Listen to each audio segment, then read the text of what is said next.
Dobré ráno, mládež. Dneska je nedeľa a Pony ma pýtal, či dačo nespravím zo stehna kuracieho. Ako najprv ma prekvapil, lebo tak som думал si bola, co teraz, co zrobím, nejakú špecialitu, alebo ja neznám, a nakoniec som sa rozhodol, žiadne drahoty, urobím takú klasiku stehna s rýžou a ukážeme si co a jak.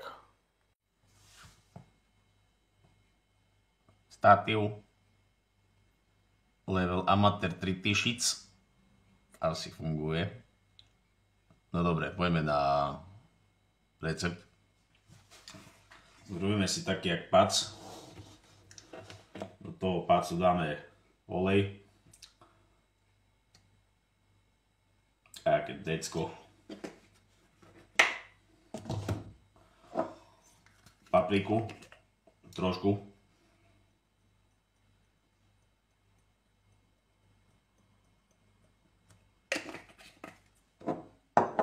Čierne korenie.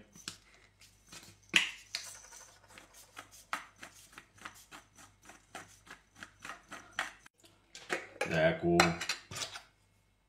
čajovú lyžičku soli.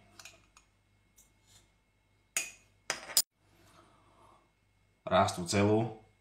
Keď nemáte radi rastu, to nedávajte. Ja mám rád rastu, takže si ju tam dám.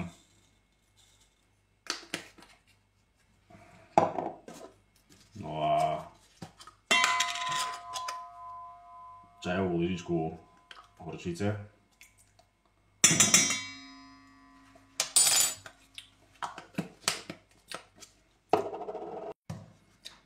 Dal by som aj trošku medu, ale nemám, takže sebou tam nedám a vyšľaháme.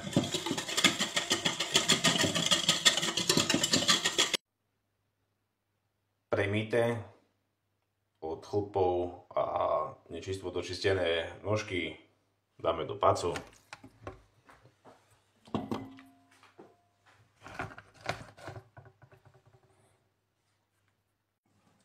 A teraz v tom paci do tej nožky napacujeme všetky poradne. No a zakrieme. A ja to budem riešiť na večeru. Mám taký program dneska. Takže dám to do chladničky a večer to vytiahnem, jak to budem piecť. Predtým ešte aj vyrazím, tak si prichystáme cibuľu. A pretože nechcem robiť omáčku, teda nechcem omáčku zahusťovať ani s múkou, ani so solámilom, ani nič podobné, tak vlastne na omáčku na 4 porcie si prichystám 2 cibule. No a tá cibuľa nám ju zahustí, bude taká čisto prírodná. Žiadne múky, žiadne zahusťovadlá. No a ukážeme si teraz z kuchárskeho okienko vlastne jak cibuľu rezať, aby sme z nej neplakali. Dáme preč tú vrchnú vrstvu. Akurát nevyrežeme tento hlub. To sa nazýva hlub. A toto keď neodrežete, tak vlastne cibuľa nebude krvácať a ak budete rezať, tak on vám bude tú cibuľu držať pohromade a sa vám nerozpadne pri krajaní.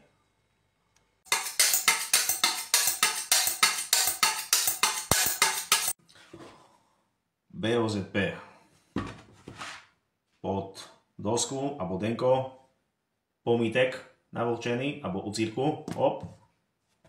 Ono ti to nebude lietať po celej chyži. A ideme na to. Cibuľa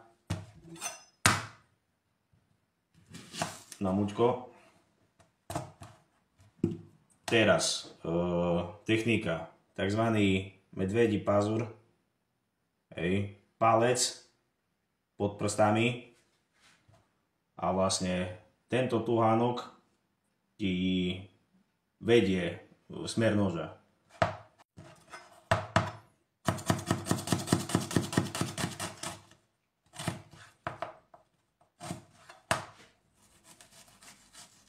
Teraz takto.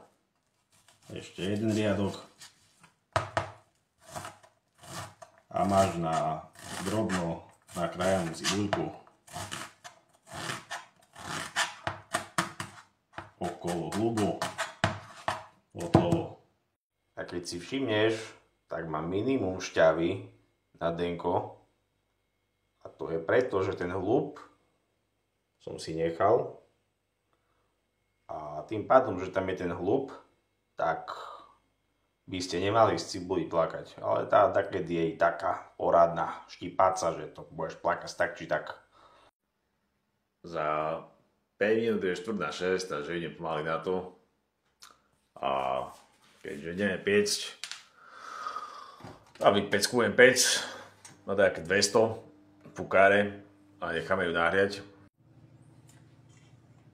Stehna naokladám na pekač.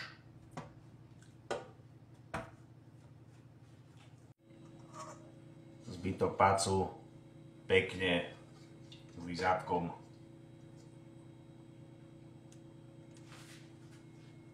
Na stehienka. Také 5 stručíky cesnáku do toho. A podlejem z vodovkus, aby som mal na šťavičku. A mám tu také stiebielka z petrušky, to nevyhadzujem, môžem dať dovnútra.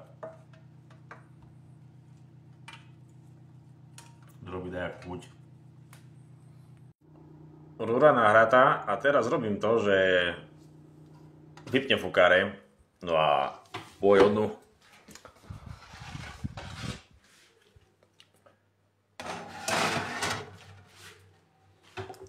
A pečieme takú hodinku, uvidíme, sledujeme to. Medzi tým si sprážim cibuľu na omáčku. Keď som mi začal prážiť, tak na plný plyn. Teraz som to stíšil na polovicu, no a vlastne si to pečím tak pomaličky, že by to bolo zlaté. Medzi tým si rýžu robím a rýžu myslím, že nemusím predstavovať. A keď hej, no, tak si pozrite predošlé video o chili con carne, tam to nájdete, že jak na to. No a postupne mi cibuľka zozlatieva. Cibuľa má dokonalý bronz. Odstavíme. Rýža sa dusí. No a počkáme na kuriátko, jak bude hotové.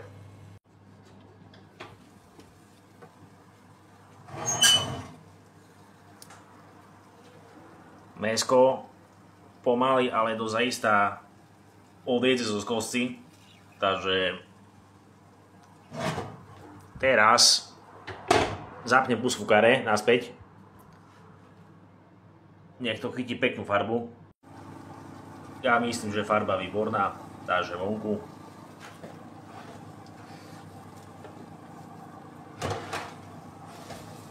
Je po paliče, ara.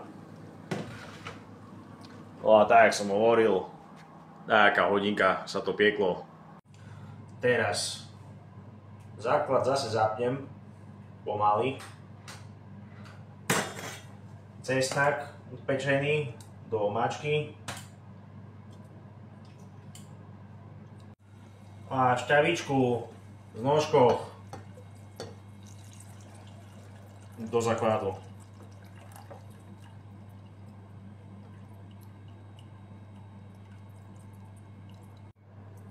Dolejem trošku vody. Ochutnám.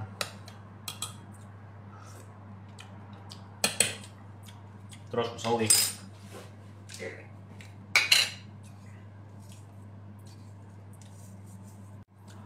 No a jak to vre, zjemním nejaké 25 g masla. Poď. A ponorný mixer. A vymixujem to všetko.